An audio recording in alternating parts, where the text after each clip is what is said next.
आज जो डिसीज़न आया है उसके बारे में आपने सुन ही लिया होगा। अभी 2-3 दिन पहले ही जो सिराधना जी है उन्होंने डिसीज़न लिया था कि 7 अक्टूबर तक जिनकी RACIT कंप्लीट है वही LDC के लिए एलिजिबल है। और आज जो डिसीज़न आया है, जो कमेटी ने क्वेश्चन नंबर 65 पर जो डिसीज़न लिया था कि आंसर येलो ही होगा, उसको इन्होंने सिराधना जी ने वापस चेंज कर दिया कि वो येलो ना होकर ग्रीन होगा, जिससे हो सकता है कि इस डिसीज़न के बाद में वैकेंसी आने वाले 1 साल तक कंप्लीट हो ही ना। क्योंकि अगर RPSC इस डिसीज़न को मानकर वापस रिवाइज रिज़ल्ट निकालती है, जो रिवाइज रिज़ल्ट से कम बताया जा रहा है कि 500 से 1000 के करीब नए बंदे हो रहेंगे, उनको टाइपिंग करवाएंगे, टाइपिंग के बाद में मेन रिज़ल्ट वापस आएगा। इस पूरी प्रोसेस में कम से कम 3-4 महीने लग जाएंगे।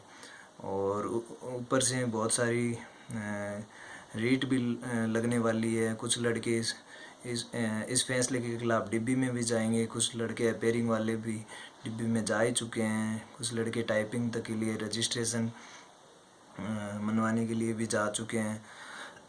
और ये भी सुनने में आया कि 9 से कम वाले भी डिब्बी में जा रहे हैं। तो एक तरफ से तो रीटों का अंबार लगा हुआ है, और दूसरी तरफ से ये दुख भरी न्यूज़ आई है जिसके कारण RPSC को मुझे लगता है कि RPSC को पहले डिब्बी में जाना चाहिए। उन्हें कोर्ट को बताना चाहिए कि हमने एक कमेटी बनाई थी, उसने ये डिसीज़न लिया था, और उन्हें इस क्वेश्चन पर लड़ना चाहिए। शायद वो जीत जाए। अगर जीत जाए तो बहुत अच्छी बात है, इससे ये भर्ती जल्दी कंप्लीट हो सकती है। अगर मान लो नहीं जीत पाए तो ये श्योर है कि भर्ती 1 साल तक नहीं होगी। क्योंकि अगर मार्च में आचार संहिता लग जाएगी, और आचार संहिता लगने पर 6 महीने तक तो कुछ भी नहीं होना है इसमें। 6 महीने तक भर्ती आचार संहिता रहनी है। बाद में ऊपर से ये रीट है, इनकी कैलकुलेशन होनी है, इनके जो भी फैसले आने हैं। अब समझ में नहीं आ रहा है कि आखिर क्या करें, क्या करना चाहिए हमें। मुझे तो लगता है कि अगर रीट वगैरह सारी चीज़ें होती हैं तो 1 साल तो लगनी है। मेरे हिसाब से हमें दूसरी वैकेंसी पर फोकस करना चाहिए। हमें इस वैकेंसी के भरोसे नहीं रहना चाहिए।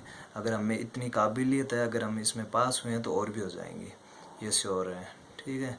और जो भी भाई लोग हैं वो ज़्यादा उम्मीद नहीं छोड़ें, और भी तैयारी करें। और कोई गवर्नमेंट जॉब भी दुनिया में सब कुछ नहीं होती है। इंडिया में केवल 2% लोग ही गवर्नमेंट जॉब कर रहे हैं, 98% लोग प्राइवेट सेक्टर में ही है। तो सब कुछ गवर्नमेंट जॉब ही नहीं है। मैं खुद LDC में सिलेक्टेड हूँ, जनरल से सिलेक्टेड हूँ, और हालांकि कोई बड़ी बात नहीं है जो मैं बता रहा हूँ ऐसे। और कंक्लूजन यही है कि बहुत सारी रीट लगी हुई है, क्वेश्चन भी चेंज हो गया, और हो सकता है कि वैकेंसी लंबी चले। तो हम सब भाइयों को मेरे हिसाब से इसमें जितना हो सके उतनी कोशिश करनी चाहिए। भाई जिसको ये लगे कि मुझे अपेयरिंग वालों को ले, वो अपेयरिंग के लिए लड़े। जिसको ये लगे टाइपिंग वालों को भी लेना चाहिए, वो भी लड़े। जिसको लगे नहीं लेना चाहिए, वो भी लड़ो। जिसको लगे येलो ही सही होगा, वो भी लड़ो। सब लड़ो, और सब लड़ेंगे तो वैकेंसी लंबी चलनी है। तो कंक्लूजन यही है कि भाई हमें दूसरी वैकेंसी की तैयारी करनी चाहिए, और ये साइड में चलती रहेगी। हमें इसके पीछे ही नहीं पड़ जाना है। हमें अपना जो टाइम है, हमें जो हमारा माइंड है, वो अब अगली वैकेंसी पर फोकस करना चाहिए। और केवल यही वैकेंसी सब कुछ नहीं है। और ऐसे मतलब मुझे लगता है लाइफ में उतार चढ़ाव चलते रहते हैं। तो सब खुश रहो, कुछ नहीं हो रहा है। ठीक है।